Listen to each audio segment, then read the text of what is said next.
you recently published an article. I mentioned the LeMay article, but you published another article where that that UAP that was shot down in Alaska over the town of Deadhorse.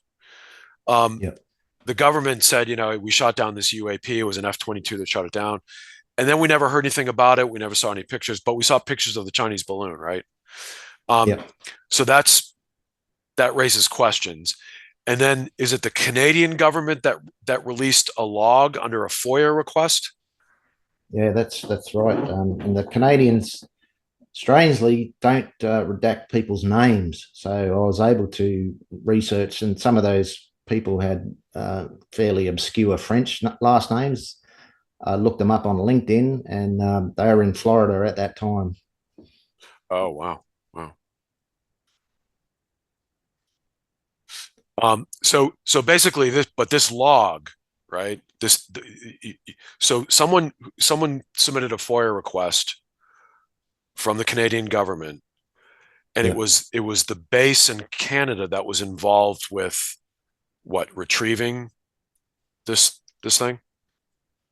Well, there was actually two incidents over a period of 2 days. On the 10th of February, there was a black or metallic object, floating object over Deadhorse, Alaska, that F-22 Raptors from Elmendorf Air Force Base shot down and recovered whatever they shot down. And we had a person on the ground that was documenting all this. They'd filmed it. They were an oil field worker up near the Kaparik River and Prudhoe Bay. They filmed everything, all the C-130s, refueling Black Hawk helicopters. I've actually been up to that place, and the terrain is very flat. It was in February, so the sea was frozen over. It would have been very easy to recover that object.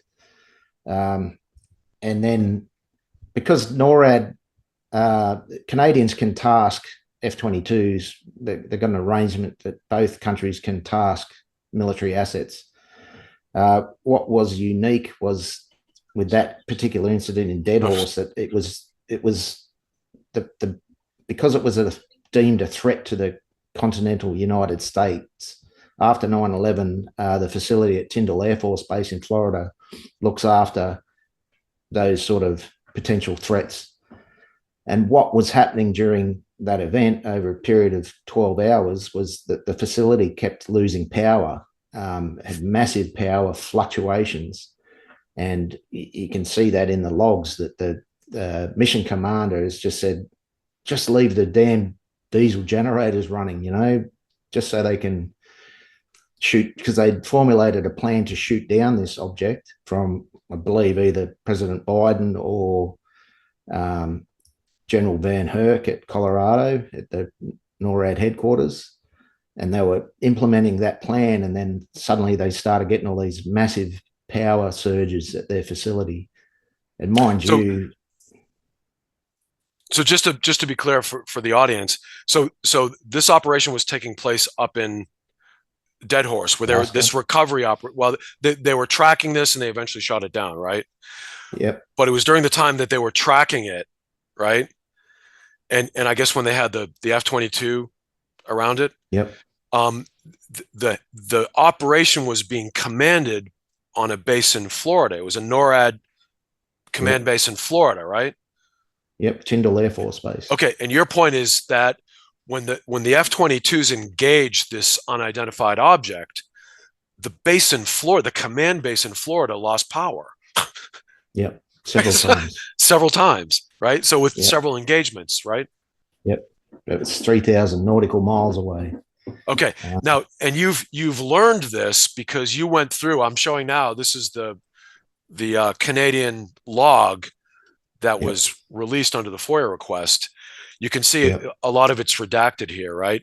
But what Geoff yep, did, in Geoff's article, he methodically, literally went line by line. And so in his article, he's like line one, line two, and he explains there's a lot of abbreviations here and acronyms, right?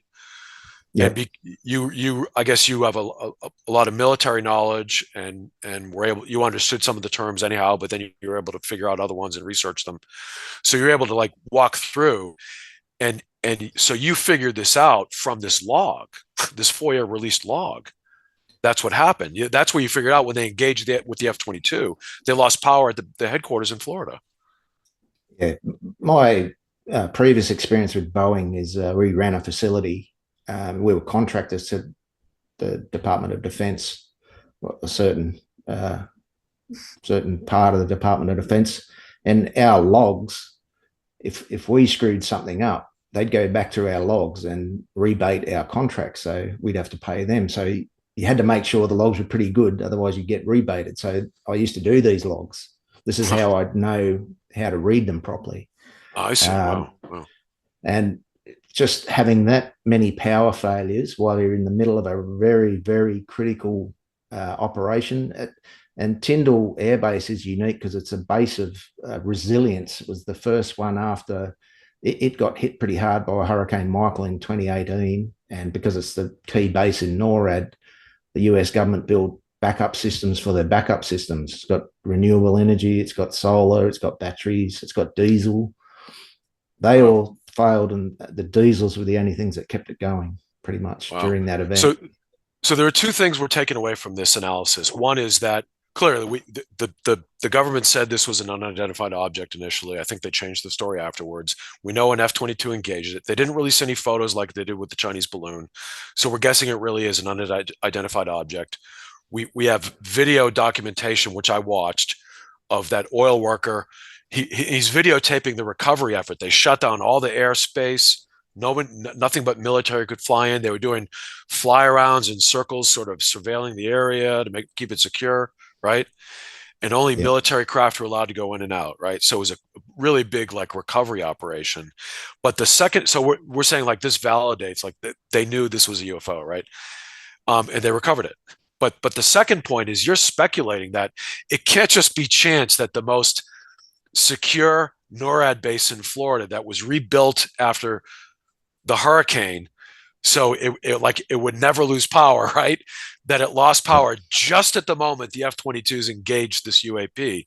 You're saying that it could be a sign that this thing had highly sophisticated defenses that were tracing all the way back to that where the commands were being given, correct? That's right. And this is what the Americans were doing in the Cold War with Operation Palladium, recording the radar reflections coming in, storing them and sending them back out. So maybe they're using our own tricks against us.